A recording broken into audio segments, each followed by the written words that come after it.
Welcome to the CarbSmart podcast, where your decision to embrace low-carb nutrition becomes a fun and delicious lifestyle. I'm your host, Dana Carpenter, here to guide you through the ins and outs of everything low-carb. If you've just recently gone low-carb, say as a New Year's resolution, you may be overwhelmed by the sheer difference from your old diet. Faux-tatoes instead of mashed potatoes, lunches that don't include sandwiches, heavy cream and flavored stevia in your coffee instead of creamer. I am here to cheer you on and give you good reason to stick it out, a reason that doesn't have to do with the scale or your health. Keep listening. Like, subscribe, and hit that notification bell because you don't want to miss a single episode. Every taste is an acquired taste. Many years ago, when my sister was a private school teacher, her pay was painfully low. She had to scramble each spring to find a summer job. For a few years, she worked for a company that brought over French foreign exchange students. She had to find them host families, and then during the week, she drove them around the San Diego area in a van, showing them the sights and giving them a taste of American culture. Speaking of taste, every single French teenager she worked with simply adored liver pate, but found peanut butter revolting. From this, it becomes clear. Every taste is an acquired taste. If you're just starting your low-carb journey, you may find that some things taste funny.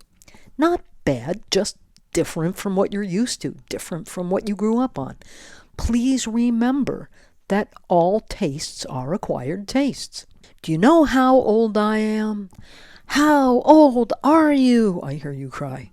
I'm so old that I walked home for lunch every day through elementary school.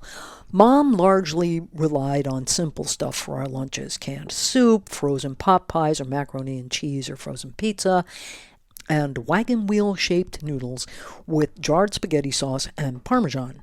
The jarred sauce she used back in the 1960s was Ragu Old World style. I don't know if the recipe has changed over the past 50-odd years, but it currently contains tomato puree, which is water and tomato paste, salt, olive oil, sugar, dehydrated onions, dehydrated garlic, spices, garlic powder, onion powder. That was the jarred spaghetti sauce of my childhood, and I often had it at lunch. My mother did make awesome homemade spaghetti sauce for family dinners. I wish I had that recipe. Then at 19, I quit sugar and white flour. I started eating whole wheat noodles, and I switched over to a jarred sauce that had no sugar. It tasted funny. Not bad, mind you. I was willing to eat it. It just tasted different. It wasn't what I'd grown up on.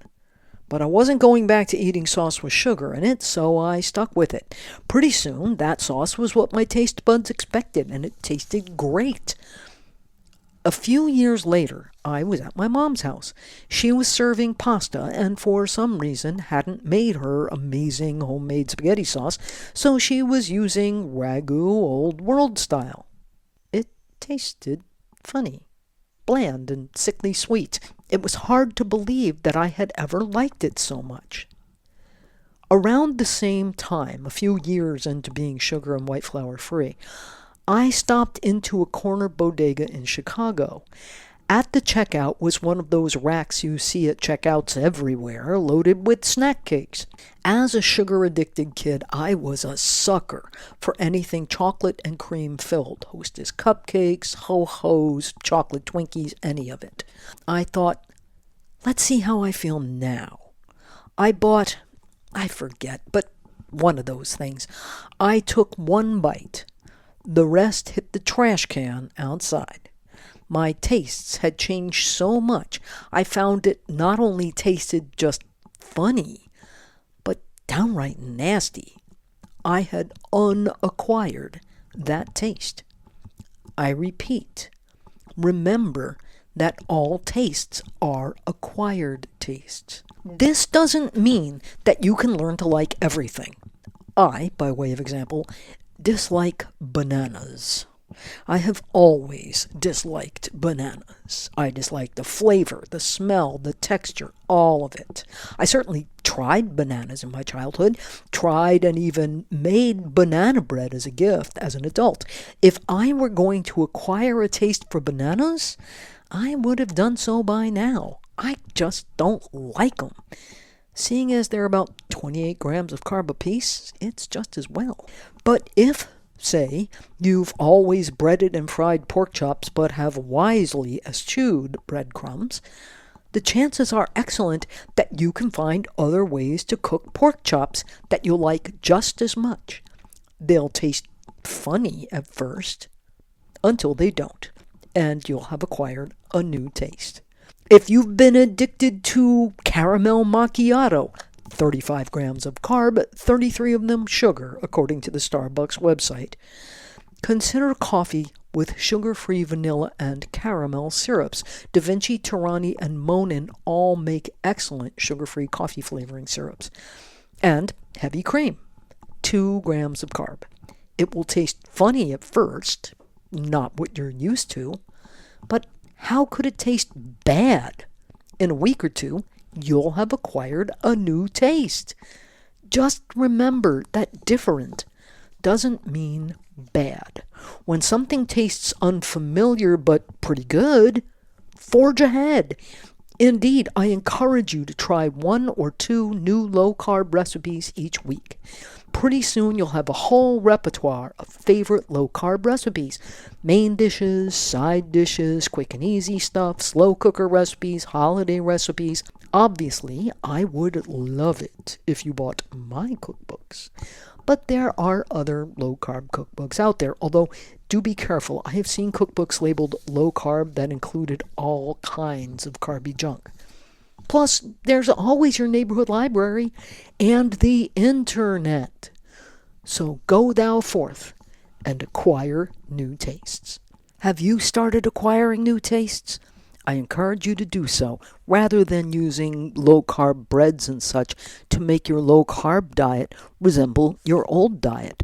Those can be useful bridge foods, helping you to find a new normal. But not only are they, yes, processed foods, often overpriced and sometimes deceptively labeled. Listen to my next podcast, Read Total versus Net Carbs. But these are also reinforcing the idea that a carb-centered diet is normal and desirable, something you're going to miss forever.